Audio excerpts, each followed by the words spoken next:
देखो, इस video lecture में हम डिस्ट्रीब्यूशन ऑफ पावर बतला रहे हैं। ठीक है, तो देखो यहाँ पर है पावर स्टेशन। पावर स्टेशन के बाद देखो स्टेप ऑफ ट्रांसफॉर्मर का यूज किया गया है।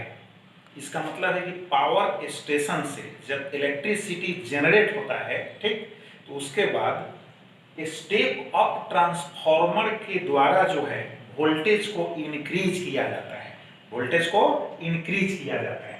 ठीक है, फिर उसके बाद अब हमको लॉन्गर डिस्टेंस तक पावर को सप्लाई करना पड़ता है।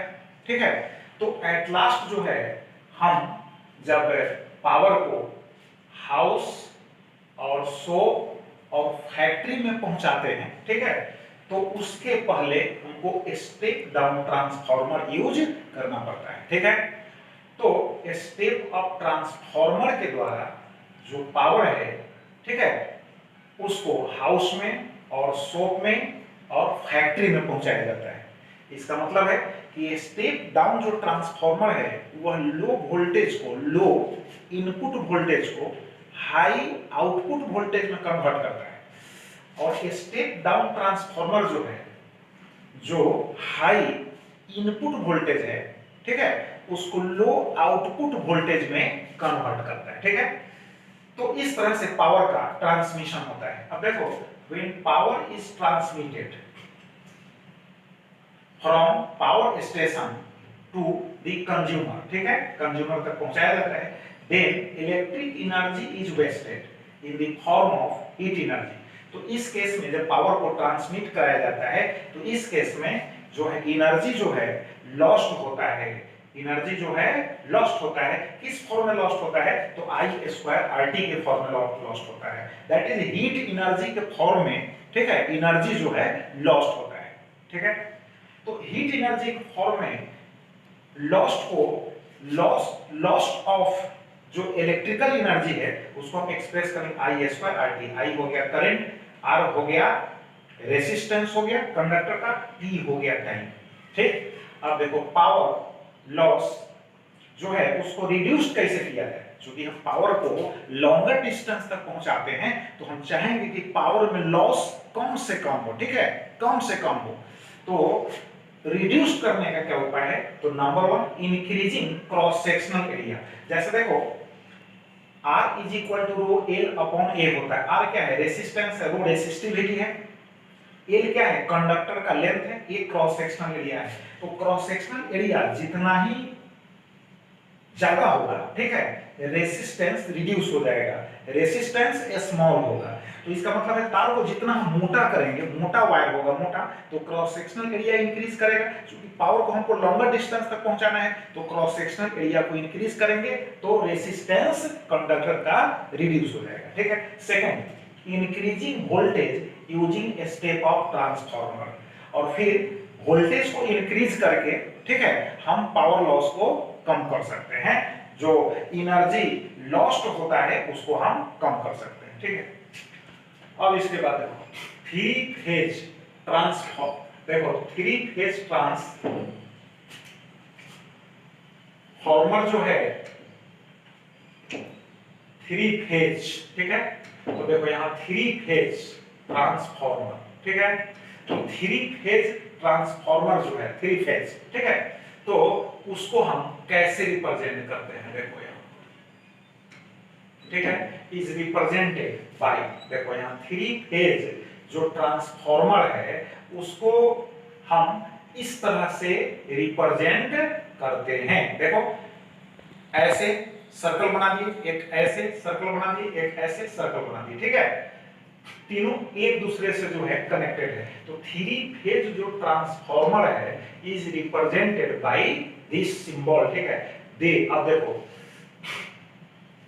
अब जो ट्रांसफॉर्मर है तो इट कैन बी, इसको सिंगुलर फॉर्म में ही हम आपको बतला रहे हैं, तो it can be connected in star and delta form. देखो जो थ्री फेज ट्रांसफॉर्मर है, थ्री फेज क्या है? ट्रांसफॉर्मर है, वह transformer star and delta connection form में होता है, स्टार फॉर्म में फिर डेल्टा फॉर्म में। अब कैसे, तो देखो डेल्टा फॉर्म, देखो डेल्टा कनेक्शन है, देखो यहाँ पर एक हो गया, ठीक है, यहाँ पर इंडक्टर हो गया, यहाँ इंडक्टर हो गया, यहाँ इंडक्टर हो गया, ये हो गया रेड हो गया, ये हो गया वाई हो गया, ठीक है, येलो हो गया, दैट इज ब्लू हो गया, बी हो गया। अब उसके बाद स्टार फॉर्म, देखो स्टार फॉर्म में यहाँ पर देखिए स्टार फॉर्म में जो है यहाँ पर रेड हो गया, ये न्यूट्रल वायर हो गया, न्यूट्रल हो गया, ठीक है, न्यूट्रल हो गया, ये येलो हो गया, ये ब्लू हो गया, दैट इज रेड हो गया, दैट इज आर हुआ, वाई हुआ, बी हुआ, और ये जो है न्यूट्रल वायर है। इसका मतलब थ्री फेज जो ट्रांसफॉर्मर है उसमें देखो प्राइमरी जो है अगर डेल्टा कनेक्शन में है तो सेकेंडरी जो होगा स्टार कनेक्शन में होगा, ठीक है, तो इसको समझना है। और फिर देखो अगर स्टेप ऑफ ट्रांसफॉर्मर है, स्टेप ऑफ ट्रांसफॉर्मर है तो उसमें प्राइमरी अगर डेल्टा है तो सेकेंडरी स्टार होगा, अगर प्राइमरी जो है स्टार फॉर्म में कनेक्टेड है तो सेकेंडरी जो होगा डेल्टा फॉर्म में होगा। लेकिन स्टेप डाउन जो ट्रांसफॉर्मर होगा उसमें ऑलवेज जो होगा प्राइमरी जो होगा डेल्टा फॉर्म में होगा, ठीक है, बट जो सेकेंडरी होगा ऑलवेज स्टार फॉर्म में होगा, क्योंकि वोल्टेज को रिड्यूस करना है, ठीक है, उसको सिंगल फेज और फिर थ्री फेज कनेक्शन जो है प्रोवाइड करना पड़ता है। अब देखो पावर स्टेशन यहाँ पर बतलाए हैं, स्टेप ऑफ, यहाँ देखो स्टार, ये हो गया डेल्टा, बतला दिया पावर स्टेशन के बाद स्टेप ऑफ ट्रांसफॉर्मर जब यूज करेंगे तो इसमें देखो स्टार हो गया, ये हो गया डेल्टा हो गया, सेकेंडरी डेल्टा कनेक्शन में और प्राइमरी स्टार कनेक्शन में।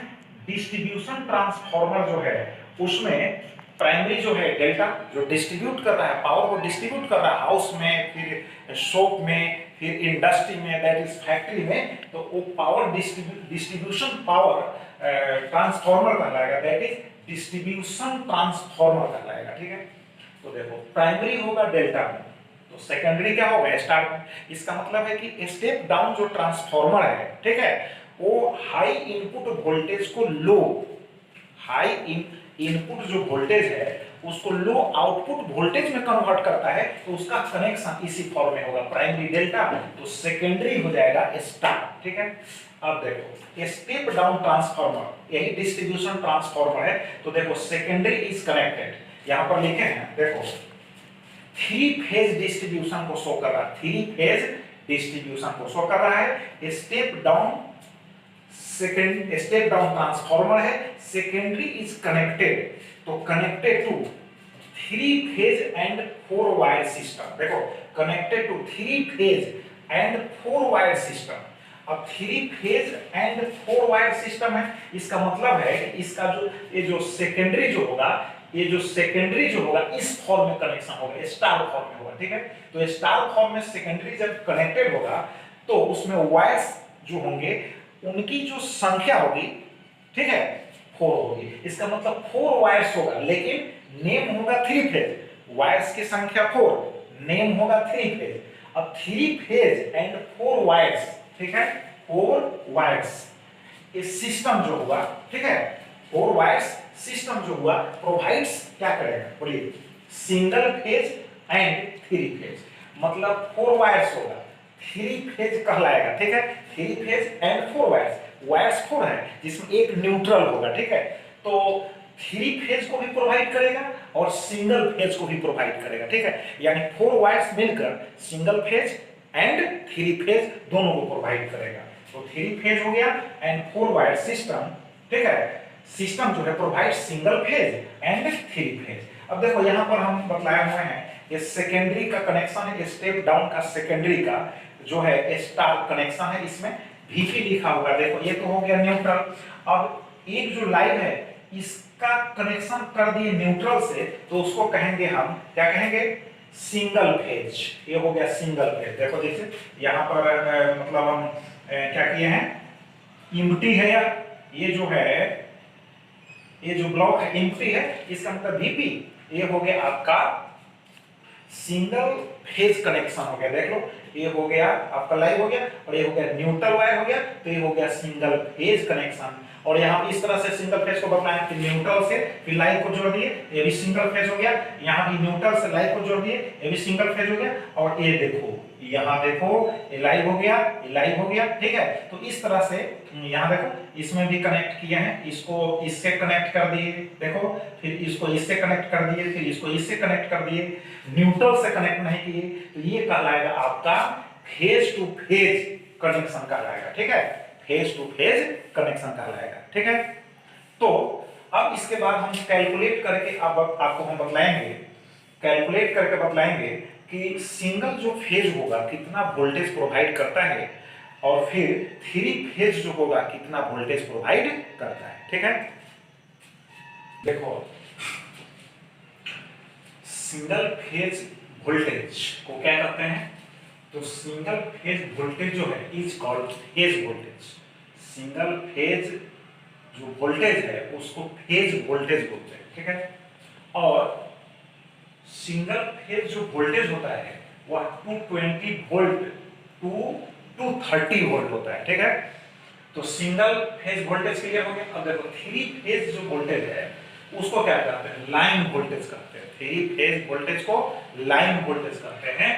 तो यहाँ पर लिखे हैं three phase voltage is called line voltage. अब लाइन वोल्टेज को कैलकुलेट करने जा रहे हैं। तो देखो, यहाँ पर जो है थ्री फेज जो फॉर्म है उसको हम दिखाएंगे, ठीक है। इसमें देखो, ये हो गया आपका फेज वोल्टेज, ये हो गया फेज वोल्टेज, ये हो गया फेज वोल्टेज। तो हमने फेज वोल्टेज कितना लिया है, तो 230 वोल्ट लिए हैं, ठीक है, 230 वोल्ट लिए हैं फेज वोल्टेज। जो सिंगल फेज जो कनेक्शन होता है वह जो प्रोवाइड करता है वोल्टेज, वह वोल्टेज 220 वोल्ट टू 230 वोल्ट होता है। तो I have taken here 230 volt, ठीक है।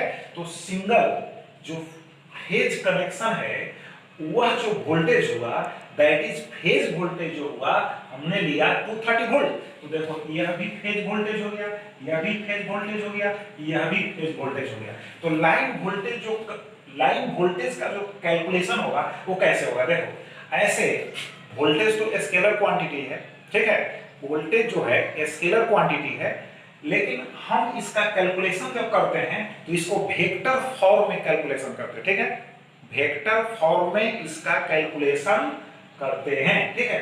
तो वेक्टर फॉर्म में जब कैलकुलेशन किया जाएगा तो देखो, यहाँ पर ये जो फेज वोल्टेज है, यह जो फेज वोल्टेज है इनके बीच में, ठीक है, कितना डिग्री का एंगल सबटेंड होगा 120, फिर इन दोनों के बीच में कितना 120 डिग्री, फिर इन दोनों के बीच में कितना 120 डिग्री। अब तीनों को ऐड करोगे तो 360 डिग्री होगा, ठीक है। तो ये हो गया फेज वोल्टेज, ये भी फेज वोल्टेज, ये भी फेज वोल्टेज। अब लाइन वोल्टेज देखो, ये फेज वोल्टेज, ये फेज वोल्टेज। अब ये जो लेंथ होगा इसको कहेंगे हम लाइन वोल्टेज। जो थ्री फेज वोल्टेज जो प्रोवाइड होता है वह लाइन वोल्टेज ही होता है। तो उसका कैलकुलेशन कैसे होगा, देखो, इस लेंथ को कहेंगे लाइन वोल्टेज।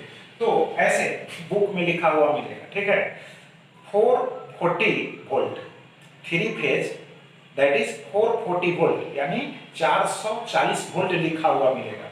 फिर सिंगल जो फेज वोल्टेज है वह 220 वोल्ट लिखा हुआ मिलेगा। लेकिन कैलकुलेशन से जो फाइंड आउट होता है वह single phase voltage 230 volt and जो लाइन वोल्टेज हुआ वह अप्रोक्सीमेटली जो होता है 400 वोल्ट फाइंड आउट होता है। तो देखो कैसे हम लाइन वोल्टेज को फाइंड आउट करते हैं। देखो, यहाँ पर 120 डिग्री है, ये 120 डिग्री है, ये फेज वोल्टेज हो गया, ये फेज वोल्टेज हो गया। इसको फिगर को टर्न किए हैं, ठीक है, फिगर को टर्न किया। अब यहाँ से इस पर एक परपेंडिकुलर डाल दिए। अब देखो, ये हो गया, यहाँ से यहाँ तक का जो लेंथ हुआ ये हो गया लाइन वोल्टेज, जो 400 वहां लिखे हैं उसको फाइंड आउट देखो कैसे करते हैं। तो परपेंडिकुलर डाल दी, एक हो गया 120 डिग्री, तो कितना हो जाएगा 30 डिग्री, 30 डिग्री, ठीक है। तो 30 प्लस 30 कितना हो जाएगा 60 डिग्री, और 60 को 120 में ऐड कर देंगे, ठीक है, तो 180 डिग्री हो जाएगा। तो किसी भी ट्रायंगल में जो ट्रायंगल में थ्री एंगल्स का जो सम होता है, ठीक है, वह 180 डिग्री होता है, 180 डिग्री होता है।